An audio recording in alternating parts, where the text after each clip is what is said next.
Hi dear student, कैसे हो आप सभी का स्वागत है आपके अपने यूट्यूब चैनल तिलक रासिंग 10+12 में कक्षा 10 और जो है मैथमेटिक्स है। और बेटा सेट नंबर 822 ये भी अब मैं प्रैक्टिस सेट करा रहा हूँ। बेटा अगर तुम में से 3 या 4 प्रैक्टिस सेट करा लिए, समझ लो कोई तुम्हें पेपर में रोक ना सकता। निश्चित गारंटी दे रहा हूँ पास होने की।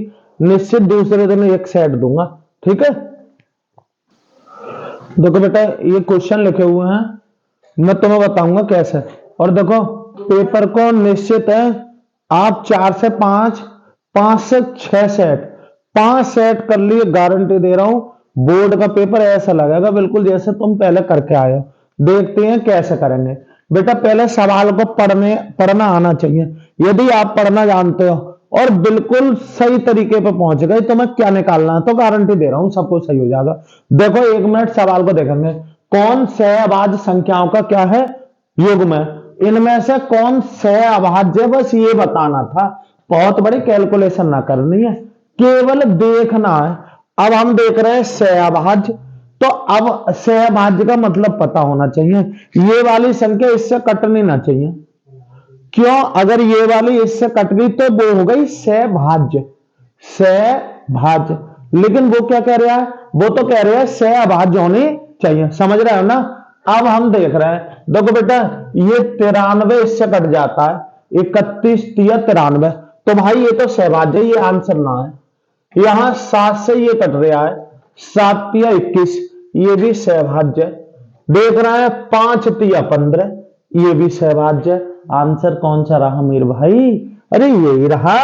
18 से 25 ना कट सकते, छोटी संख्या से बड़ी कोई तो काट कर देखोगे तो आंसर आ गया आपका ये। समझ रहे हो ना? समझ रहे होगे, ठीक है। अब आ जाओ बेटा, देखो इस पर गारंटी दे रहा हूं 100% ना, जितने भी परसेंट तुम सोच सको ना उस इस पर सवाल आएगा। सवाल कैसे आएगा? एम के किस मान के लिए समीकरण युग्म का अद्वितीय हल है। अब आप लोगों को रूल्स आना चाहिए, आप लोगों को आता होगा। कौन सा वाला? ये ध्यान रखना, दो रैखिक समीकरण हो, क्या हो? रैखिक समीकरण। कौन कौन सी? a1x plus b1y plus c1 बराबर 0, तथा दूसरी कौन सी?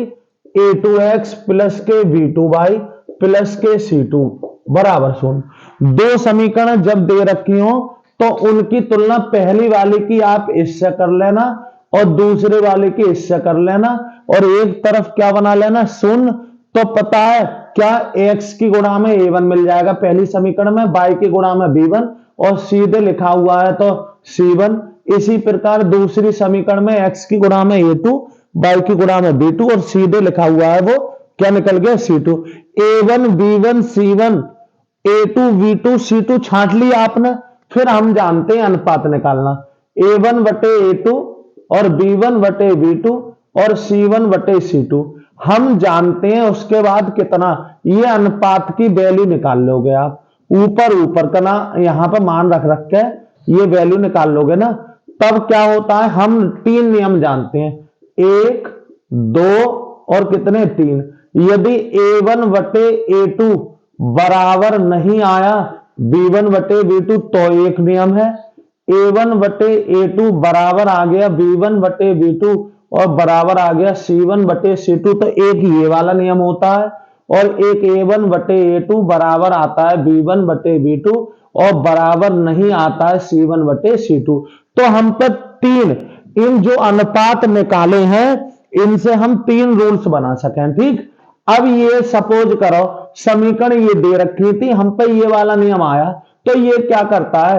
ये बेटा ये बताता है कि रेखाएं रेखाएं एक बिंदु पर क्या करती हैं? प्रतिच्छेद करती हैं, प्रतिच्छेद करती हैं। और क्या बताता है? और क्या है?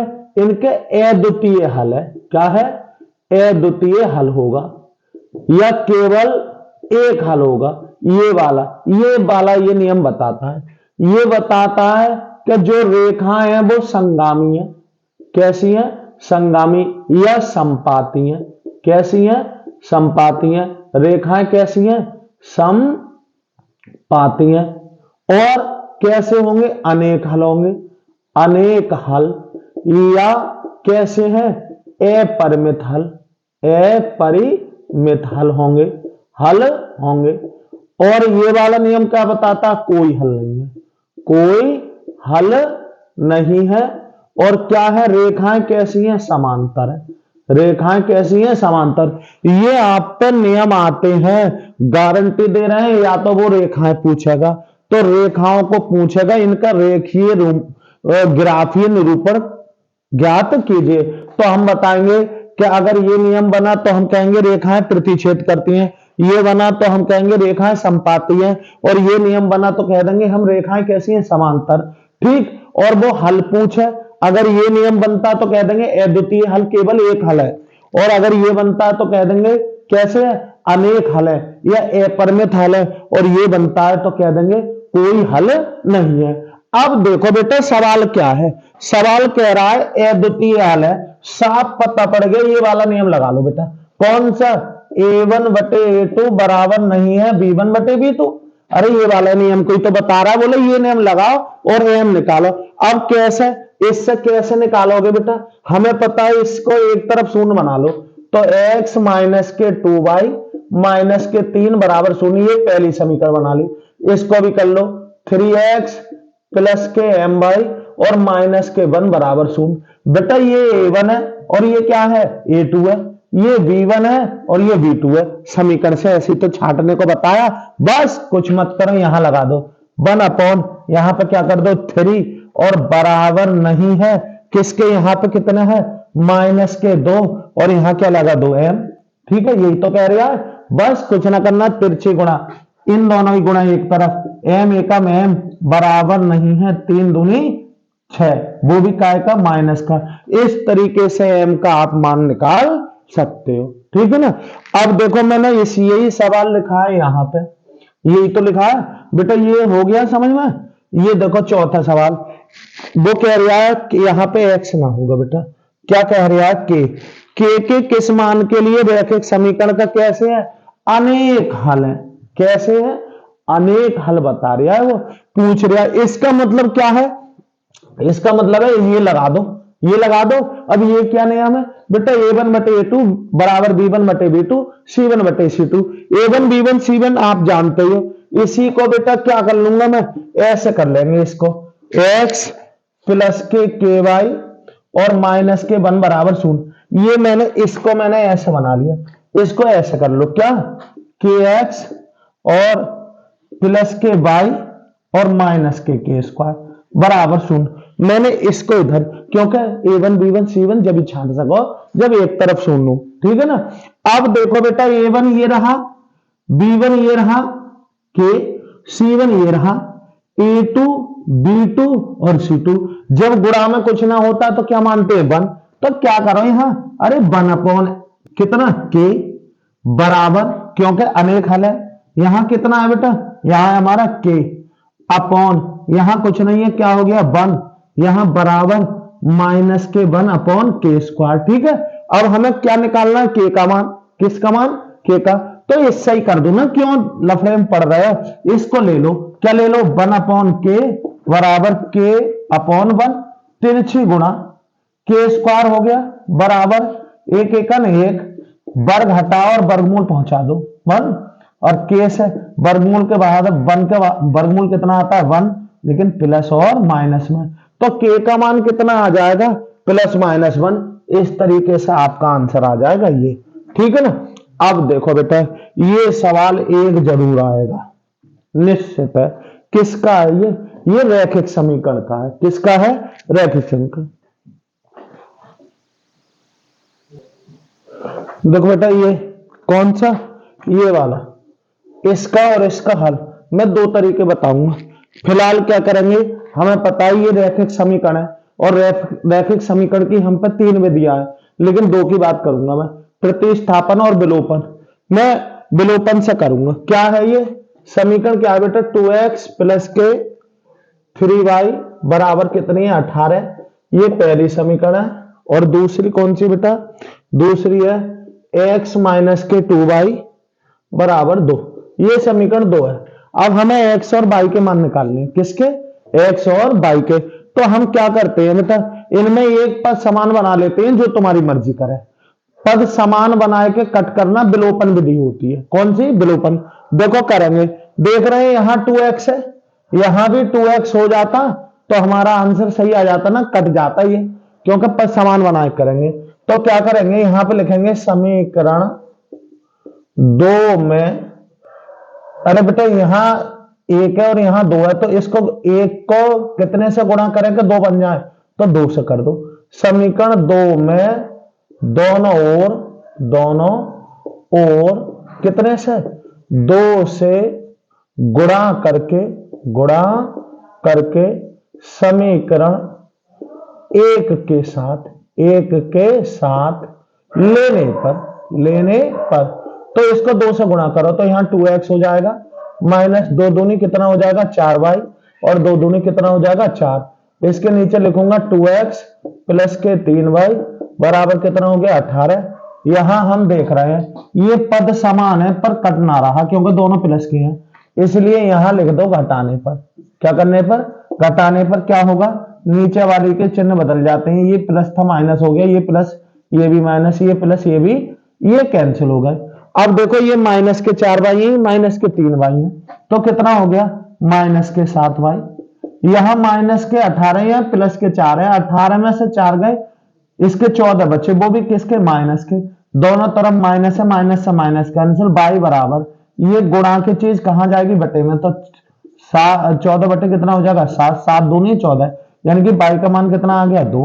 अब बाई का मान किसी भी समीकरण में रख दो, चाहे 1 में चाहे 2 में रख दो, एक्स का मान मिल जाएगा। तो बाई का मान समीकरण किसमें, 1 में रखने पर, 1 में क्या करने पर, रखने पर समीकरण में जहां बाई दिखे वहां रख दो, तो 2x ऐसा ही प्लस के क्या करोगे 3, और बाई का मान कितना है 2 बराबर कितना है 18। कुल मिलाकर 2x प्लस 3 दूनी 6 बराबर 18। एक चर रैखिक समीकरण बन गई चर एक तरफ, यानी कि 2x ऐसे ही, उधर 18, इसको उधर ले गए माइनस के 6, कुल मिलाकर 2x बराबर 18 में 6 गए, कितने बचे 12। x बराबर ये गुणा की चीज बटे में भेज दो, तो क्या हो 2 छक्का 12, यानी कि x का मान आया आपका 6 और y का मान कितना आया 2। अब ये तो बेटा आपकी क्या है, सॉल्व करने की तरीका है, वरना मैं इसका आंसर कैसे लगा के दिखाऊंगा तुम्हें। देखो हम क्या करेंगे, वो कह रहे हैं 2 समीकरणों का हल है, हल का मतलब है ये जो वैल्यू है ये दोनों समीकरणों को संतुष्ट करेंगी, संतुष्ट करे तो आंसर वही है। देखो बेटा जैसे ये वाली ले लो, यहां x की जगह 6 लिखो, 6 दूनी 12, y की जगह कितने लिखोगे 2, तो 3 दूनी 6, तो 12 और 6 कितना हो रहा है 18। अब यही मान इसमें रख के देखो, यहां रखा मैंने 6 माइनस यहां रखा 2, तो 2 दूनी कितना हो गया 4, तो 6 में 4 का कितना 2, बस आंसर ऐसा लगा दो। कोई जरूरी ना है इतनी, भाई आपको क्या करना है बेटा ऑप्शन लगाना है। अरे तुम्हें कोई वहां बहुत बड़ी विधि थोड़ा इन्हें दिखानी है, ऑब्जेक्टिव टाइप परीक्षा में बेटा बड़ा मस्त परीक्षा होती है, आया तो 1 नंबर और गया तो सब गया, ये खेल रहता है। तो हम देखते हैं हमें क्या करते हैं, हम इसको आंसर किससे कर सकते हैं, इससे भी कर सकते हैं। क्यों, अगर ये हल है तो उन दोनों समीकरणों को संतुष्ट करेगा। संतुष्ट का मतलब ये मान जब उसमें रखोगे समीकरण में तो दोनों पक्ष बराबर आ जाएंगे। तो दोनों समीकरणों को 1 मिनट चेक करके देख लो, अगर तुम्हें बहुत ज्यादा विधि न लगानी है तो सीधे ही इन मानों को समीकरण में रखो और आंसर आ जाएगा। ठीक है, आ रही होगी बात सही में। देखते हैं बेटा, एक सवाल ये है, कौन सा ये पांचवा देखते हैं क्या सवाल है बेटा। सवाल देखेंगे अभी, 1 सेकंड रुकेंगे बेटा। 5वां सवाल देखो तो सही, क्या कह रहा है बेटा, हम देख रहे हैं बस सवाल कह रहा है 1 अपॉन कितना एक्स स्क्वायर अपॉन माइनस के 2 और बराबर 1/7। क्या कह रहे हैं बेटा, सवाल में कहा है एक्स का मान ज्ञात कीजिए। क्या करेंगे, देखेंगे ऐसे भी छोटे छोटे सवाल आएंगे, कभी बहुत उसमें सोच रहे हो कि बहुत क्या है, 1 अपॉन एक्स स्क्वायर माइनस के 2 और बराबर कितना है बेटा 1/7। अब हम देख रहे हैं इससे एक्स का मान निकालना है।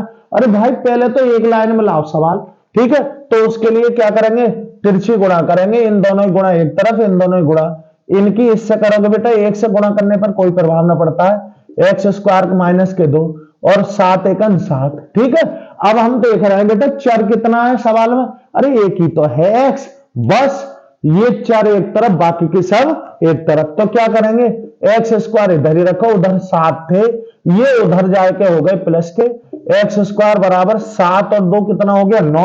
अब आपको तो x का मान निकालना है, तो यहां से वर्ग हटाओ और बेटा क्या लगा दो वर्गमूल। और आप जानते हो 9 का वर्गमूल होता है 3, लेकिन मेरे भाई प्लस और माइनस मत लगाना भूलना, तो x का मान क्या हो जाएगा प्लस माइनस के 3। समझ में आ रही है ना बात। देखो बेटा मैं तुम्हें ये सवाल तो कराऊंगा और मैं तुम्हें शॉर्ट ट्रिक से कैसे आंसर लगाते हैं ये भी सिखाऊंगा। कभी ये तुम सोच रहे हो लॉन्ग में ही सिखाऊं, बहुत शॉर्ट में भी सिखाऊंगा, सीखते जाना। देखेंगे बेटा ये सवाल बहुत बार आया है, लेकिन इसके लिए आपको कुछ आना चाहिए। क्या आना चाहिए भाई, वृत्त के बारे में सब जानते हो बेटा, ये वृत्त का केंद्र होता है और वृत्त का व्यास कौन सा होता है, ऐसी जीवा जो केंद्र से होकर जाती हो। कहां से जाती हो, केंद्र से। ये ए मान लो, ये बी मान लो। तो बेटा एक बात ध्यान रखना, इन तीनों बिंदुओं में इसमें इसमें और इसमें संबंध होता है। ये निश्चित कौन सा होता है, मध्य बिंदु होता है। क्या होता है, ये व्यास का मध्य बिंदु क्या होता है, केंद्र। जब मध्य बिंदु है तो सिंपल हो गया बेटा, इसको मान लो x1 y1, इसके निर्देशांक x2 और y2 और इसके x, y। तो एक तो आप नियम क्या लगा सकते हो भाई, मध्य बिंदु वाला सूत्र क्या होता है, इस x का मान क्या होता है x1 प्लस x2 अपॉन 2, इस वाले y का मान क्या होता है, मध्य बिंदु के निर्देशांक y1 प्लस y2 अपॉन 2। बेटा ये यहाँ पे कितनी चीजें हैं, यहाँ पे 3 बिंदुओं में संबंध है, 1 2 और 3।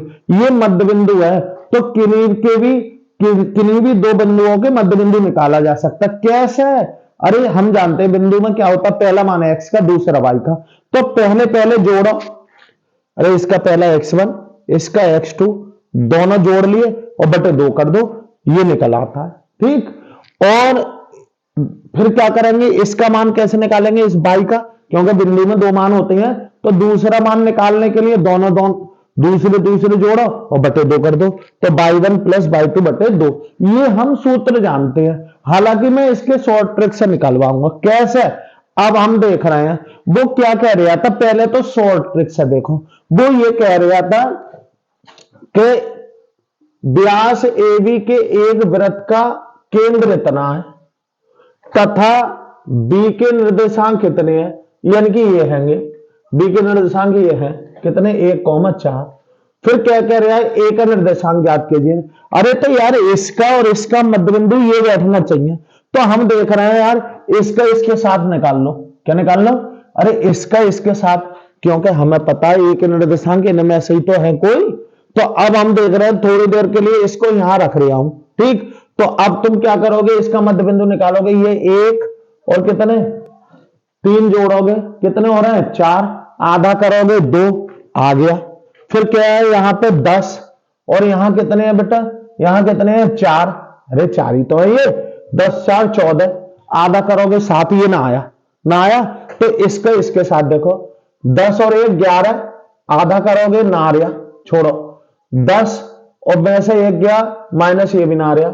इसको जोड़ो बेटा, इसका 1 और ये 3 और ये 1 कितना हो रहा है 4, आधा करोगे कितना आया 2, 4 और इसको जोड़ोगे तो ये माइनस का ये प्लस का है, 10 में से 4 गए तो कितने बचे 6, वो भी काय के माइनस के, आधा करे तो 3। तो आंसर ये हो गया, क्या हो गया ये, क्योंकि हमें पता है बेटा एक बिंदु ये है, एक बिंदु ये है, केंद्र दे रखा है, तो हम इन दोनों के मध्य बिंदु निकाल सकते हैं। पहले जोड़ के आधा कर दो, दूसरे जोड़ के आधा कर दो, ऐसे कर दो ना। तो एक और शॉर्ट ट्रिक है, कैसे करेंगे बेटा, जो केंद्र है उसका दोगुना करो, तो दोगुना करोगे तो इसका दोगुना करोगे तो कितना हो जाएगा 4, इसका दोगुना करोगे तो माइनस के कितना हो गया 6।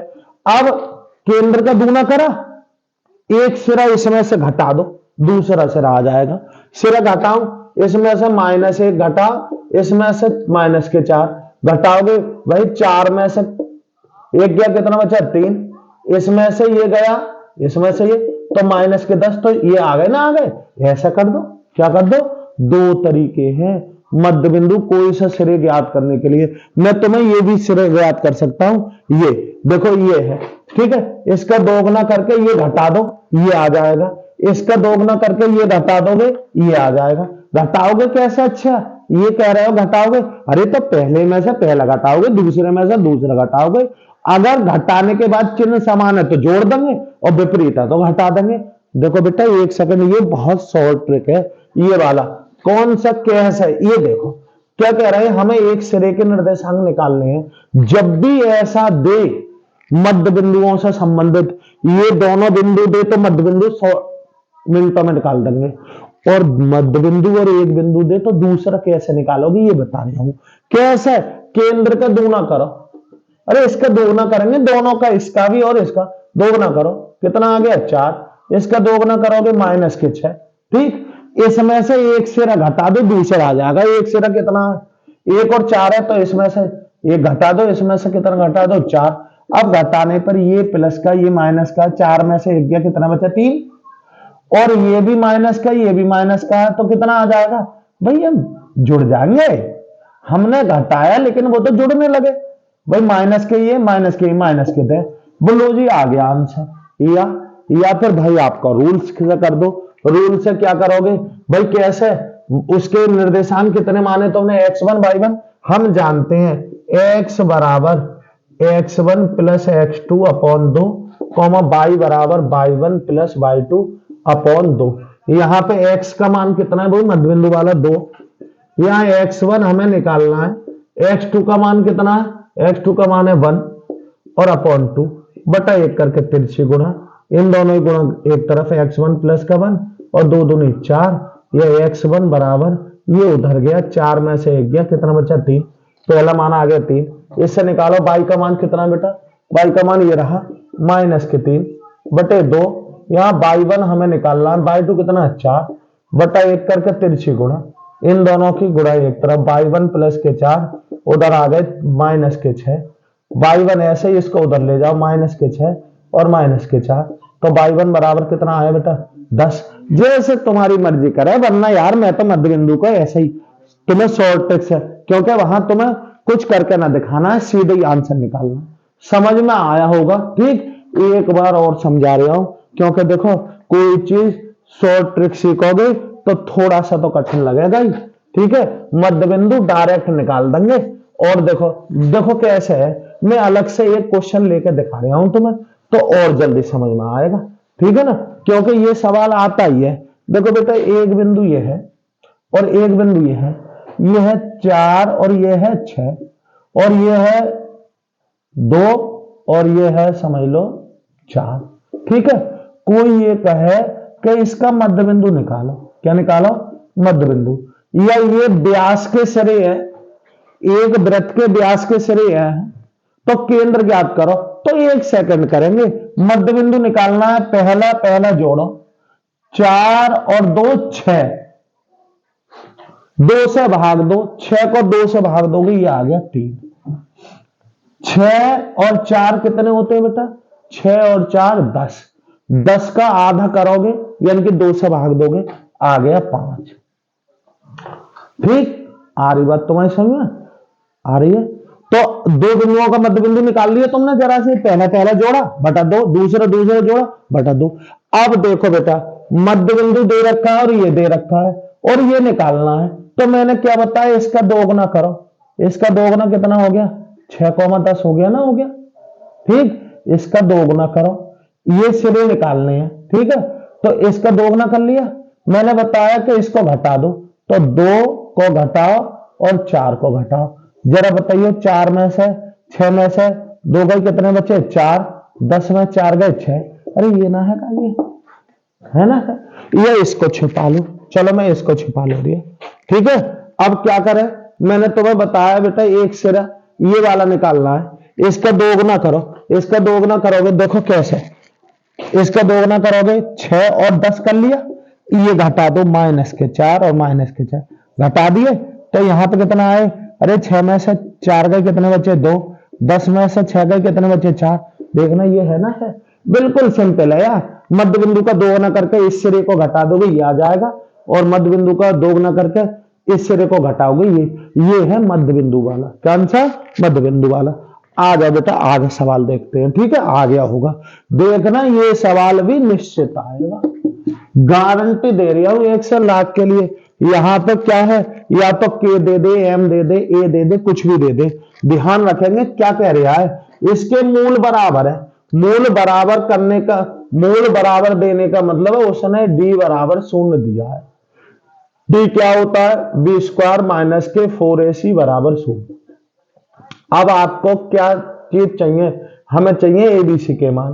एबीसी के मान कहां मिलते हैं? अरे ए एक्स स्क्वायर प्लस के बी एक्स प्लस के सी बराबर 0, ए नॉट इक्वल टू 0। ये द्विघात समीकरण है। क्या है? द्विघात समीकरण। ए कहां मिलेगा? तो एक्स स्क्वायर के गुणा में ए मिलेगा, एक्स की गुणा में बी मिलेगा और बाकी की सब सी मिलेगा। तो जब भी कह दे मूल बराबर है तो इसका मतलब ये दे दिया बी स्क्वायर माइनस 4ac बराबर 0 दिया है, यानी कि ए बी सी छांट लो। देखो बेटा ये ए कहां रहा? ये रहा ए। अरे ए का मान कितना मिल गया? 3। बी का मान, अरे एक्स की गुणा में ना होता है, एक्स की गुणा में ही तो होता है, तो बी का मान मिल गया माइनस के 12। सी का मान कितना मिल गया? के। सब मिल गया, लिख देंगे चूंकि मूल बराबर है। मूल कैसे है बेटा? बराबर है, बराबर है, इसलिए हम समझ गए कि डी बराबर 0। डी का मतलब है बी स्क्वायर माइनस 4ac बराबर 0। रखो वैल्यू, रखेंगे यहां माइनस के 12 का स्क्वायर माइनस 4, ए की जगह कितना बेटा? 3 और सी की जगह कितना है? के। ऐसे ही माइनस का वर्ग होता है प्लस 12 का कितना होता है? 12 बारियों में 144 माइनस 4 तिया 12 के।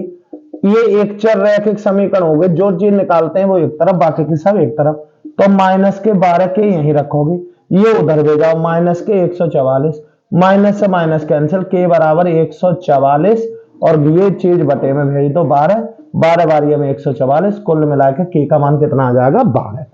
ठीक आ रही होगी। ये सवाल आपको याद रखना है। क्या रखना है? याद, क्योंकि ये तो नियम है। कैसे? दो आकृति जिनके क्या है? आकार समान हो। दो आकृति जिनके आकार क्या हो? समान, परंतु आमाप आवश्यक रूप से समान ना हो। आमाप का मतलब है लंबाई लंबाई के बराबर, चौड़ाई चौड़ाई के बराबर, ऊंचाई ऊंचाई के बराबर नहीं हो। आवश्यक रूप से नहीं है कि ये बराबर ही है, अलग अलग भी हो। तो दो आकृतियां जिनके आकार समान हो परंतु आमाप कैसे हो? आवश्यक रूप से समान ना हो। तो तुम्हारे कोर्स में है क्या? अरे समरूप त्रिभुज ही तो है। तो इसका आंसर क्या हो जाएगा बेटा? ये हो जाएगा समरूप त्रिभुज। ठीक, दो आकृतियां जिनके आकार समान हो और आमाप भी समान हो तो वो कहलाती है सर्वांग सम, लेकिन आमाप आवश्यक रूप से बराबर ना हो तो वो समरूप त्रिभुज। ठीक, ये भी क्या है? ये सवाल बड़े झटके का सवाल है, बिल्कुल ऐसा समझो झटका सवाल है ये। कैसा? क्या कह रहा है? यदि किसी त्रिभुज की भुजाएं 3 सेमी 4 सेमी 5 सेमी हो तो वह त्रिभुज होगा। ध्यान देना, यदि किसी त्रिभुज की भुजाओं में किसी एक भुजा का वर्ग अन्य दोनों भुजाओं के वर्गों के योग के बराबर आ जाए तो समझ लो वो होती है कौन सी? पाइथागोरस प्रमेय। और पाइथागोरस प्रमेय कहां लगती है? अरे समकोण त्रिभुज में लगती है। ठीक, कैसा करेंगे? देखो हमने क्या करा, तुरंत इसका वर्ग करा। 3 का वर्ग 9, 4 का वर्ग 16 और 5 का वर्ग 25। देख रहे हैं यार, इनको जोड़ के ये बैठना रहा है। तो अब हमें पता है दो भुजाओं के वर्गों का योग अगर किसी एक भुजा के वर्ग के बराबर आए तो समझ लो वो क्या होती है? पाइथागोरस प्रमेय। ऐसा समझो ए बी का स्क्वायर प्लस बी सी का स्क्वायर बराबर ए सी का स्क्वायर। तो ये क्या है? यही तो करा आपने। क्या करा? उनके वर्ग देखो, अगर समान है, सभी भुजाएं कैसी हैं? समान, तो समरूप त्रिभुज। दो भुजाएं समान हो तो कैसा? तो समद्विबाहु त्रिभुज। और बेटा किन्हीं दो भुजाओं के वर्गों का योग अकेली भुजा के वर्ग के बराबर आता तो वो होता है समकोण त्रिभुज। बेटा पाइथागोरस पर में लग गई, आंसर आ गया ये। कौन सा? समकोण त्रिभुज। ठीक, अब देखो एक ऐसा सवाल छपेगा, गारंटी दे रही हूं छपेगा। अब इसको दो तरीके से कर देते हैं। क्या कर लेते हैं? दो तरीके से शॉर्ट में करेंगे, क्योंकि मुझे पता है ये कैसा सवाल है। अरे ऑप्शन वाला है, अपनी तरफ से ये देखो ऐसे लगाएंगे बेटा। ये यहां पे थीटा मान लो, tan बराबर क्या होता है आप जानते ही होगे, लाल बटे कक्का। लाल बटे कक्का का मतलब है साइन, कॉस, टेन, कॉट, सेक और कोसेक। यही तो होता है लाल बटे कक्का, यही तो होता है लाल बटे कक्का। क्या होता है यहां से देख रहे हो तो ये हो गया ए, ये हो गया एल और ये हो गया के। ए का मतलब है आधार, एल का मतलब है लंब और के का मतलब क्या है कण। ठीक, तो अब देखो टेन का मान क्या होता है लंब बटे आधार। तो टेन का मान दिया है उसने कितना, टेन का लंब बटे आधार यानी कि ये लंब और ये आधार। तो 8 और ये कितना हो गया 15, 8 और 15। अब एक बात बताओ बेटा, अब मैं पाइथागोरस प्रमेय से ये चीज निकाल लूंगा। मुझे पता है किसी भी ये समकोण होता है बेटा, क्या होता है समकोण। ध्यान देंगे पाइथागोरस प्रमेय लगाऊंगा। अगर आप में कुव्वत है, आप ट्रिक जानते हो तो सेकंडों में आंसर आएगा। कैसे? 8 और 15 जिसका आधार या लंब 8 और 15 है उसका कर्ण 17 आएगा। तुम सोच रहे होगे कैसे? अरे बेटा पाइथागोरस प्रमेय से। क्या होती है पाइथागोरस प्रमेय? कर्ण का स्क्वायर बराबर आधार का स्क्वायर प्लस लंब का स्क्वायर, यही तो होता है। अरे कर्ण का स्क्वायर हमें निकालना है, आधार कितना है 15 का स्क्वायर और ये कितना है 8 का स्क्वायर। कर्ण का स्क्वायर ऐसे ही 15 का होता है स्क्वायर, 15 का वर्ग 15 गुणा 15, 15 15 में 225 और 8 अट्ठे 64। कर्ण का स्क्वायर बराबर कितना आ गया, इनको जोड़ोगे 289 आ गया। कर्ण से वर्ग हटाओगे वर्गमूल पहुंचा दोगे 289। ये कितने का वर्ग होता है बेटा? इसका वर्गमूल 289 का 17 आता है। ये आ गया 17। क्या आ गया 17। यहीं पे घुमा दो सही। अब क्या निकालना है हमें? कोसेक निकालना है। कोसेक ये होता है कर्ण बटे लंब। तो यहां पे कोसेक थीटा का मान कितना हो जाएगा कर्ण बटे लंब यानी कि 17/8। और यही क्या आ गया आंसर। गारंटी से आएगा लाल बटे कक्का का एक सवाल, बिल्कुल निश्चित आएगा, लिख के रख लो आज। सही है, गारंटी भी दे रहा हूं मैं। देखो बेटा ये बहुत अच्छा सवाल है ये वाला। कैसे अच्छा है ये देखो, क्या कह रहा है, यदि इतने बराबर इतना तो थीटा का मान ज्ञात कीजिए। ठीक, कैसे करेंगे बेटा? ये हमने तुम्हें बताया, अगर आप लोगों को त्रिकोणमितीय अनुपातों में जो 5 वैल्यू याद है तो आप एक गारंटी से लिख देंगे, एक निश्चित आएगा। कैसे करेंगे बेटा? इसको कैसे करते हैं, cos 3 थीटा, ये दो उधर ले जाओ 1/2। अब cos 3 थीटा ऐसे ही बताओ cos कितने का मान है बेटा? ये है cos कितने का बताओ? अरे 60 का है। cos से cos कैंसिल, क्या बचा इधर थीटा बराबर 60। अब हमें तो थीटा निकालना है तो थीटा ऐसे ही 60 बटे ये कहां जाएगा 3, 3 दूनी 6 यानी कि कुल मिला के थीटा की जगह कितना आ गया 20 अंश। इस तरीके से आंसर आ गया आपका, ये जरूर आएगा। ठीक, और बहुत ही इंपॉर्टेंट सवाल ये वाला, डायरेक्ट आंसर। कैसे? दो वृत्तों की परिधियों का इतना अनुपात है, या तो परिधियों का अनुपात दे दो। देखो पहले वृत्त की परिधि क्या होती है 2πr1 और दूसरे की 2πr2। इसका अनुपात का मतलब है बटे में लिख लो 3/2। तो बेटा इससे ये कैंसिल, इससे ये कैंसिल, तो r1 बटे r2 तो दे दिया 3/2। अब क्षेत्रफलों का अनुपात क्या होता है बेटा? पहले वृत्त का क्या हो जाएगा πr1 का स्क्वायर, दूसरे का πr2 का स्क्वायर, ऐसे तो होगा। इससे ये कैंसिल, क्या करोगे इसको r1 बटे r2 का स्क्वायर कर दोगे ना, कर दोगे। अब ये कितना है आपका, कितना है इसका 3/2 सीधा स्क्वायर, तो कितना ये इसका भी स्क्वायर, तो 9/4 ना आया। या इसको अनुपात में तोड़ लो तो 9/4, 9:4। इस तरीके से आंसर क्या आया? डी। मैं तुम्हें एक बात समझाना चाह रहा हूं बेटा, देखो अगर त्रिज्याओं का अनुपात दे वृत्त का, और या परिधियों का अनुपात दे, और पूछे क्षेत्रफलों का अनुपात, बेटा वहीं के वहीं स्क्वायर कर देना।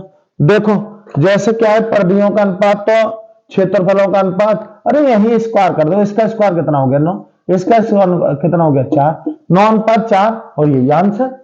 अब अगर क्षेत्रफलों का अनुपात दे दे, क्या दे दे? क्षेत्रफलों का अनुपात, तो उसका वर्गमूल ले लेना। जैसे 9/4, तो इसका जब करोगे तो कितना आएगा? अरे 9 का कितना आता है? 3, और इसका कितना आता है? 2।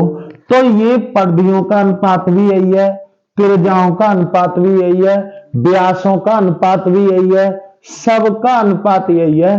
क्या क्षेत्रफलों का अनुपात दे दे तो उसका वर्गमूल ले लो, जो बाहर निकलेगा वही परिधियों का अनुपात, वही व्यासों का अनुपात, और वही त्रिज्याओं का अनुपात। और त्रिज्याओं का अनुपात दे दे, व्यासों का अनुपात दे दे, कुछ भी दे दे, सीधे वर्ग करोगे क्षेत्रफलों का अनुपात। इससे बढ़िया शॉर्ट ट्रिक ना होगी, ठीक है ना। आ जाओ बेटा, देखो देखो ये सवाल, अरे कुछ सवाल तो ऐसे हैं मन से पढ़ो और हो जाएंगे, केवल मन से पढ़ना होता है। क्या? यदि एक समान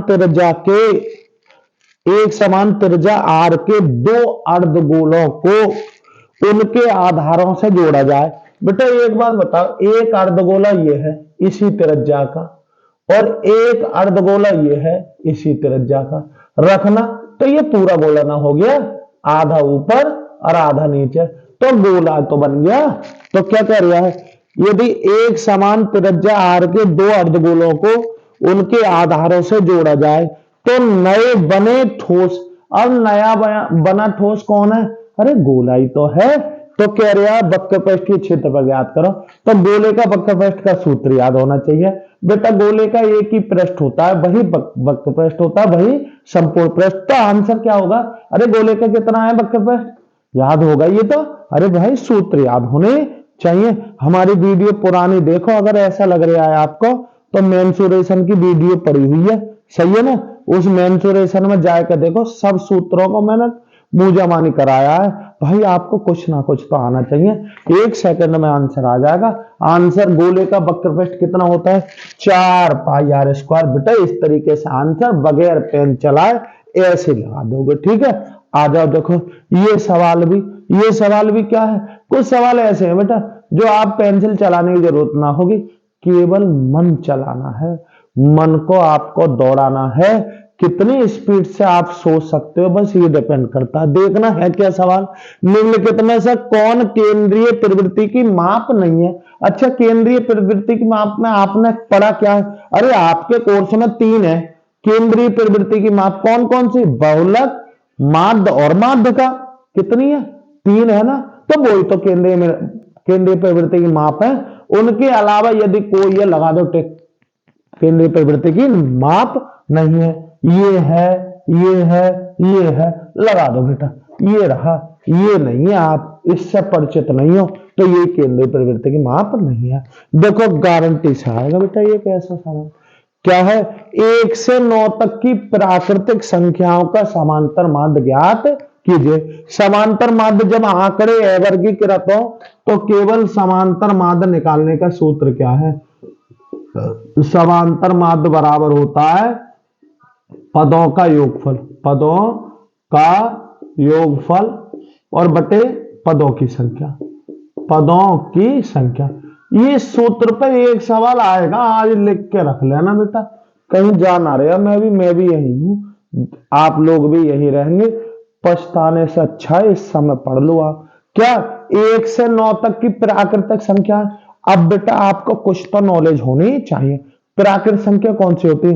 1 2 3 4, 1 से स्टार्ट हो जाती है। 1 2 3 4 5 6 7, जितनी भी आगे एक एक जोड़कर संख्या बना सकते हो, सब प्राकृतिक संख्याएं। तो 1 से 9 तक प्राकृतिक संख्याओं का क्या ज्ञात करो? समांतर माध्य। देखो कैसे, सीधे ही लिखूंगा मैं, सीधे समांतर माध्य क्या लिखूंगा? समांतर माध्य बराबर पदों का योग बटे पदों की संख्या तो हो गई 9। योग क्या करोगे, 1 प्लस के 2 प्लस के 3 प्लस के 4 प्लस के 5 प्लस के 6 प्लस के 7 प्लस के 8 और प्लस के कितना आ गया 9, नीचे 9 ऐसे ही। अब बेटा जोड़ लो, क्या करेंगे जोड़ेंगे, देखो मैं जोड़ के दिखा रहा, 9 और 8 17 और 7 24 और 6 30 और 5 35 और 4 39 और 3 42, 42 और 2 44 और 1 45, कितना हो गया 45, चाहिए। अब 45 को 9 से भाग दोगे तो 9 पंजे 45, कुल मिलाकर समांतर माध्य आ गया 5। अब बेटा ये तो बहुत पुराना तरीका हो गया यार, है ना, सही बताओ, समांतर माध्य निकालोगे, मैं शॉर्ट ट्रिक बताऊं, 1 सेकंड की ट्रिक है। कैसे, जब भी ऐसा सवाल आए 1 से स्टार्ट हो, 1 प्लस के 2 प्लस के 3 प्लस के 4 प्लस के 5 प्लस के 6 प्लस के 7, कितना 1 से स्टार्ट हो, 8 प्लस के 9, क्या करो समांतर मान निकालो, लास्ट को और पहले को जोड़ो और आधा करो, 9 और 1 10, आधा करा तो कितना आ गया 5, समांतर माध्य कितना आ गया 5। और बताएं आगे, देखो कोई कहने लगा 1 से 15 तक की, तो 1 प्लस के 2 प्लस के 3 प्लस के 4 प्लस के 5 प्लस के 6 डॉट डॉट डॉट कितना 15, 15 और 1 क्या करो 16, आधा करो, आंसर समांतर माध्य कितना आ गया 8। आ रही बात सही में, जब भी 1 से स्टार्ट हो रही हो संख्या 1 2 3 4 ऐसे, और समांतर माध्य निकालना है यहां से यहां तक, यहां से तो पहला और लास्ट का जोड़ो और आंसर बनना। देखो योग करने का एक और नियम है, अगर तुम चाहो तुम कहोगे ना सर हम तो इसी सूत्र से करेंगे, तो कोई बात ना बेटा इधर से ही देख लो, देखो नीचे तो 9 ऐसे ही। अब देखो जब 1 2 3 4 ऐसे जोड़ा कहां तक पहुंचे 9 तक, तो 9 ऐसे ही, ठीक है ना। और अगला संख्या लो इसकी, 9 के 10 लो और बटे 2 कर लो, ये योग करने का नियम है। जैसे सपोज करो क्या है 1 प्लस के 2 प्लस के 3 प्लस के 4 प्लस के 5 डॉट डॉट डॉट, यहां पे 10 है प्लस का 10, कोई कह रहा है इसका योग कितना होगा, तो मैं 10 लूंगा और इससे अगली संख्या लूंगा 11 और बटे 2 कर देंगे, 2 पंजे 10, 11 पंजे 55, योग कितना आ गया 55, करके देख लो ना मन, 1 से स्टार्ट हो रही है जहां तक जा रहे हो उनका योग करेंगे, वो संख्या लो उससे अगली लो, दोनों की गुणा करो और आधा कर दो, हो गया योग। ना तो बिल्कुल सिंपल है बेटा, सही है, आ रही बात समझ समझे, दोनों तरीके से आ गया होगा। अब देखो बेटा ये सवाल, इसको ना भुलाना, कुछ चीजों को भुलाते नहीं है बेटा, इसका सूत्र है क्या दे रखा है, यदि बारंबारता बंटन की माध्यता इतनी, माध्य इतना और बहुलक ज्ञात कीजिए। ये बेटा देखो सूत्र ही बहुत इंपॉर्टेंट है, क्योंकि कभी कभार तो सूत्र ही पूछ लिया जाता है, तो कैसे करोगे, देखो एक सूत्र है बेटा, कौन सा वाला, बहुलक बराबर, बहुलक बराबर 3 गुणा माध्य का, 3 गुणा माध्य का माइनस 2 गुणा माध्य या समांतर माध्य, कुछ भी कह दो, ये फॉर्मूला है बेटा। इन तीनों में क्या करता है, वो आपको 2 चीज देता है और तीसरी चीज पूछ लेता है, ठीक। अब देखो उसने माध्य का दे रखी है और माध्य दे रखा है, बहुलक निकालना है, अरे इस समय वैल्यू रख दो यार, क्या रखूंगे यहाँ 3 गुणा माध्य का, बताना जरा कितनी है, माध्य का है 16 माइनस 2 गुणा माध्य कितना है, माध्य गुणा है 15, तो क्या करोगे 16 3 48 और माइनस 15 दूनी 30, अरे 48 में से 30 गया कितना बचा 18, समझ रहे हो ना, बहुलक कितना आ गया 18। इस सूत्र को मत भूलाना मेरे भाई, इस पर निश्चित आएगा सवाल, ठीक है। बस एक सवाल और कराऊंगा इसका, फिर कल इसका अधूरा पार्ट कराएंगे, एक में ऑप्शन कराया करेंगे और एक में जो थ्योरेटिकल पोर्शन है वो कराऊंगा, ठीक है। चलो 2 मिनट और बने रहेंगे बेटा। देखो बेटा बहुत अच्छा सवाल है, ये छोटे छोटे सवाल तुम्हें बहुत ज्यादा नंबरिंग में क्या करेंगे, मदद करेंगे। आंसर देखो बेटा इसका क्या कह रहा है, प्रथम, मैं इसकी बहुत छोटी सी शॉर्ट ट्रिक बताऊंगा मिनटों और सेकंडों में। प्रथम 10 प्राकृत संख्याओं की माध्यिका ज्ञात करो, तो प्रथम पहले लिख लो, प्रथम 10 प्राकृतिक संख्या, प्राकृतिक रूल से बताऊंगा फिर वैसे बताऊंगा। कितनी हो गई? 1 2 3 4 5 6 7 8 9 और 10, ये हो गया। अब हमें यहां n मिल गया, पदों की संख्या मिल गई, पदों की संख्या, पदों की संख्या कितनी मिल गई? n बराबर 10, जो कि सम है। तो बेटा माध्यिका क्या होती है?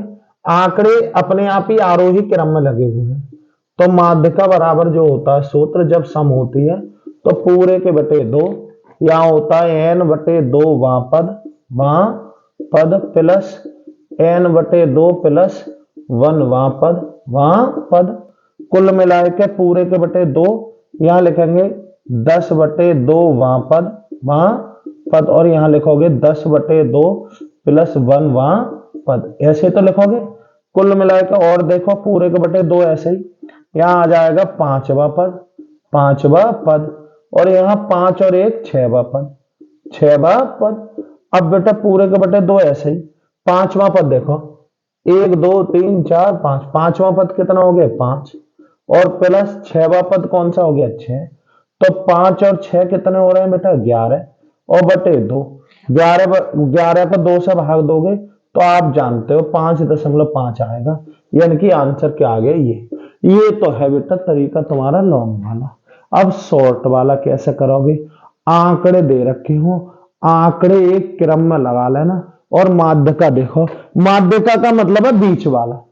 देखो जैसे मान लो 3 5 8 7 और इधर कह दे, नहीं बेटा ये नहीं होगा क्योंकि आंकड़ा एक क्रम में लगा होना चाहिए। 7 8 और 13, कोई कहने लगा माध्यिका ज्ञात कीजिए, तो बेटा एक बात बताओ, यहां विषम है, 2 इधर खत्म 2 इधर खत्म, ये रहा माध्यिका, आंसर ये आ गया माध्यिका, ठीक है ना। ऐसे ही ऐसे 1 2 5 7 8 9 10 और 13, ठीक है, और कर लो 18। कोई माध्यिका पूछा, माध्यिका मतलब है एक इधर खत्म एक इधर खत्म, कुल मिला के ये कितने पद हैं? 1 2 3 4 5 6 7 8 9, 9 तो 4 इधर के खत्म करो 4 इधर के खत्म करो, ये रही माध्यिका, ठीक। ये तो विषम है, विषम का मतलब है जब पदों की संख्या विषम हो तो ठीक वाली बीच वाली माध्यिका। अब देखते हैं जब पदों की संख्या कैसी है? सम। अब सम में कैसे करोगे भाई? जैसे यहां पदों की संख्या 10 है तो 10 में 4 इधर खत्म करी 4 इधर खत्म करी, दोनों को जोड़ो और आधा कर दो, दोनों को जोड़ो और आधा, तो 5 और 6 कितने होते हैं? 11 और आधा 5.5। नारीवास है, बिल्कुल सरल चीज है, डायरेक्ट लगा सकते हो सम पदों में और विषम पदों में। विषम पदों में तो बिल्कुल सिंपल है क्योंकि विषम पदों में ठीक बीचों बीच पद मिल सकता है और ठीक बीचों बीच पद ही तो माध्यिका होती है, सही। जैसे मान लो 5 पद हैं तो 2 इधर तीसरा पद ही आंसर, 7 पद है तो 3 इधर चौथा ही आंसर हो गया, 9 पद है तो बेटा 4 इधर पांचवा, 11 पद है तो छठा। आरे बस है। ऐसे ही अगर पदों की संख्या सम हो तो बेटा इधर उधर समान होने चाहिए। जैसे मान लो 10 पद है तो भाई 4 इधर के कट 4 इधर, जो बीच के बचे दोनों को जोड़ो आधा कर दो और वही क्या आ जाएगा? आंसर। 6 और 5 11, 11 के आधे ये आगे, ठीक। ये सवाल मैं तुम्हें बता रहे हैं, संख्या वाला सवाल जरा पता होना चाहिए। अब हम देख रहे हैं, हम पे ये पता है और ये निकालना है, ठीक। हम देख रहे हैं यार इसका मान तो जब ही निकल सकता है जब ये निकल जाए, तो क्या ये यहां से निकल लिया है? हाँ निकल लिया है, क्योंकि cos a बराबर, ये cos कितने की वैल्यू होती है बेटा? ये cos 30 की होती है, cos से cos कैंसिल, a बराबर आ गया 30 अंश, ठीक है। तब क्या निकलवा रहा है बेटा? sin 2a, sin 2a का मतलब sin 2 गुणा a का मतलब है 30 अंश, 30 दूनी 60, sin 60 हो गया ना, इसका मान क्या हो गया? वर्गमूल 3/2, अरे इसका मान हो गया वर्गमूल 3/2, और यही क्या आ गया? आंसर। बहुत इंपोर्टेंट है सवाल, गारंटी से आ जाएगा।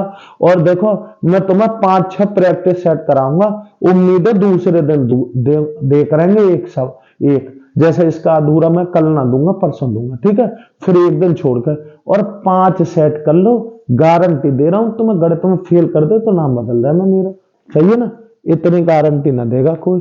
फिर मिलते हैं बेटा, बस आप लोगों को एक ही काम कर देना है, क्या, जितनी वीडियो ज्यादा से ज्यादा शेयर हो अपने पढ़ने वाले भाइयों के पास, वो आप करना। आप अगर जरा भी हमसे लगाव रख रहे हो तो ये काम तुम जरूर करोगे, ऐसा मुझे क्या है विश्वास है।